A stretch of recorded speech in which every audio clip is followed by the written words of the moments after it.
Hello, everybody. It's me, Ross, and welcome back to another edition of Meet the Opposition. This week, I'm joined by Tom Sandells, who is the man who covers all things Fleetwood Town, ahead of Town's trip back up to Lancashire this weekend. We went to Morecambe last week. Now we're going up to Fleetwood Town. Tom, thanks for joining me once again. A lot has changed since we last played. Town have got a new manager. Fleetwood have got a new manager. A lot of Town players now playing for Fleetwood. Of course, we've got Wes Burns at Town as well. Give us a lowdown on Fleetwood's season so far. 19th in League One, up and down season, mixed bag. Yeah, it's just been difficult. Everything's just kind of been a bit of hard work for Fleetwood. And in fairness to them, injuries have completely ravaged the season. They've lost players right at the start of the season, ruled out for the whole season. They've had to adapt, had to make do. The blood in a lot of youngsters as well this season, which I think is having an impact, but obviously will stand them in good stead.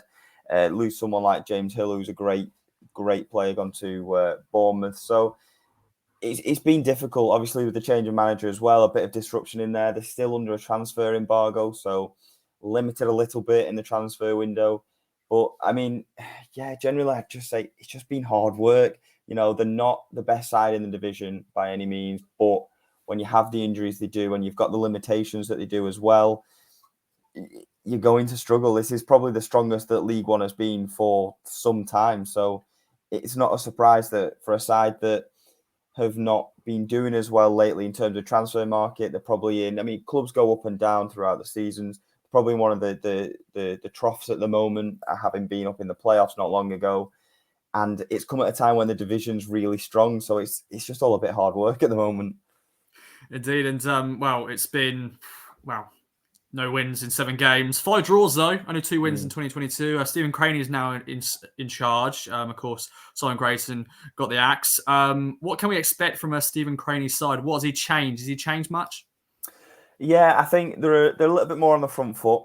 He really wanted to try and up the tempo and get them working really hard. And the intensity is very much there in training. The players are constantly talking about that. As you mentioned, though, the difficulty is just turning draws into wins. They're in games, they're competitive, the performances aren't too bad. It's just kind of getting over that line. And it's the difference in this division. Those sorts of things are the difference between a team being mid-table, being in the playoffs. It's the difference between being near the relegation zone and being safe in mid-table. So it's just turning those little moments around. I mentioned, obviously, the disruption that they've had, but even you get someone like Joe Garner back at Wigan, who's been out for months, and then he gets sent off. So it's just disruption after disruption for Fleetwood, unfortunately. Stephen Craney will try and be aggressive about it, but I mean, obviously, it's going to be difficult against Ipswich, and they just need to keep more clean sheets. That's what he's been talking about a lot recently. If they can keep clean sheets, they've got a chance. Obviously, 3-0 up against Portsmouth, it's a defence that lets you down by conceding 3. And again, that's the difference between draws and picking up some sizable points that will move you a long way in such a short space of time, really. Indeed. And of course, you said there, Fleetwood are getting the clean sheets or wanting the clean sheets. Town can't score, so maybe they will get a clean sheet this weekend. We'll get your thoughts later on in the video. But let's take a look at the last 11 against Wigan. Ellis Harrison is a player that stands out. He's a former Town player, had one spell there. Any other names we should look out for? Any other changes you reckon Fleetwood will do? Toto Nsiala, of course, signed in January. He was on the bench on Tuesday night. Do you reckon he may slot in that defence?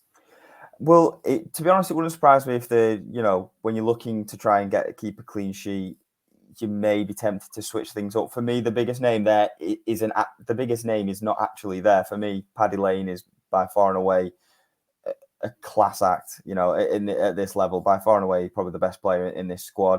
Was missing in midweek with a bit of a knock, bit of a niggle. They're hoping he'll be back this weekend. If he does, he certainly wants to keep your eye out for. He's got the most assists for an under-21 player, I think, in League One this season. He's only a couple way back of, I think it's McConville that's leading it. He's got about 8 assists this season, I think. Scores some absolute screamers as well. He's come from non-league. This is his first full season, really, and he's been brilliant. Shaden Morris is another bright one who's only just returned from injury there. Quick player, likes to go on the outside, another youth product. But in terms of Ellis Harrison, for example, not really been getting the goals, but it's been less about that for him. He's just trying to I mean, it's the same with anything at Fleetwood at the moment. It's about getting results. So as long as he can link things, as long as he make life difficult, I think he's happy. When he's been speaking in the press after scoring, he's not bothered about scoring. That's all he says. I'm not bothered. As long as the team does well, I don't care. I can score no goals this season. As long as we're getting results, that's all that matters. And Tosin Cialo will be the big talking point. Of course, Wes Burns returning to Fleetwood for the first time. Of course, Janoy Donatian as well. Of course, was on loan last year. Those are the three names we'll be looking out for a lot of the game. How has Toto done since signing?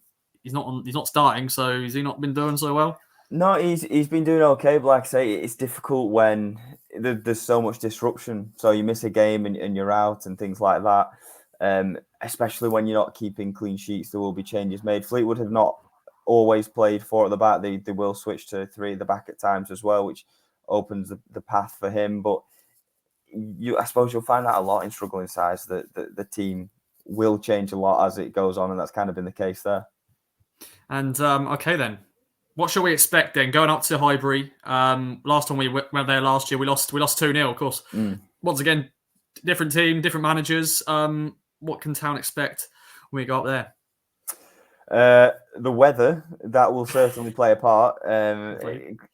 Expect the classic Fleetwood wind machine.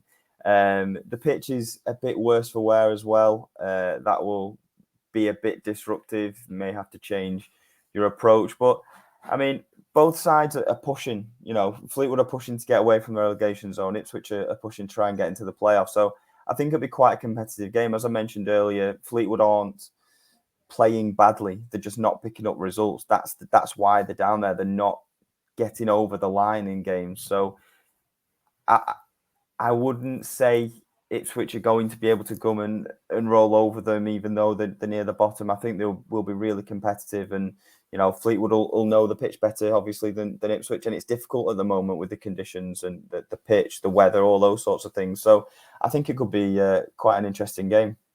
It shall be, and of course, the last time we played, it was a late winner for Town against Fleetwood at Portman Road. I'm sure both teams probably don't want to see that. What's your prediction, my friend? I'm going to say 1-1. I think it'll be a draw just because of the way Fleetwood have been going. They can't quite get over the line.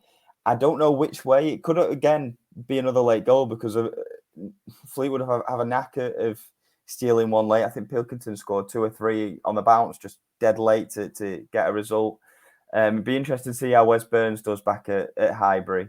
He was brilliant there the time he was there, and seeing him score goals now just makes me laugh because I was constantly teasing him for his lack of goals, and now he's one of the top scorers at Ipswich, which is crazy. But I think, you know, it's nice to see the recognition, getting the player on, things like that for his quality, because he's a very good player and he showed that at Fleetwood, definitely. Definitely, and I'm sure Town fans are looking forward to going up to Fleetwood for the first time since the first League One season Town were in. Of course, last year we couldn't go because of fans were not able to go because of with the lockdown and stuff. But I'm sure they're going to enjoy their trip, a long trip back up to Lancashire after last weekend. Any advice for Town fans? Anything they can look out for before they go into the stadium? The whole place is nice. It's a really nice setup. Obviously, they've come up from non-league. There's to be fair, there's not a great deal around it.